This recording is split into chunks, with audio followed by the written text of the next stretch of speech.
Insiden guru SMP Negeri 1 Kembang Bahu, Lamongan, yang menampar muridnya berakhir dengan damai pada Selasa 24 September 2024. Munif Syarif selaku Kepala Dinas Pendidikan Lamongan membenarkan kejadian tersebut. Ia mengatakan guru E terpancing emosi saat sang siswa hanya memanggil dengan namanya tanpa Bu sebanyak 3 kali.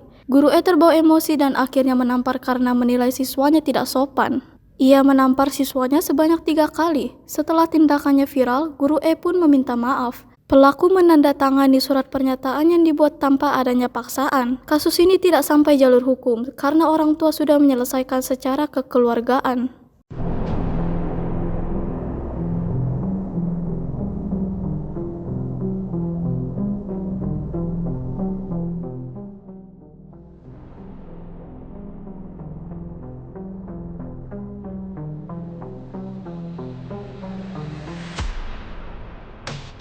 Download Tribun X sekarang, menghadirkan lokal menjadi Indonesia.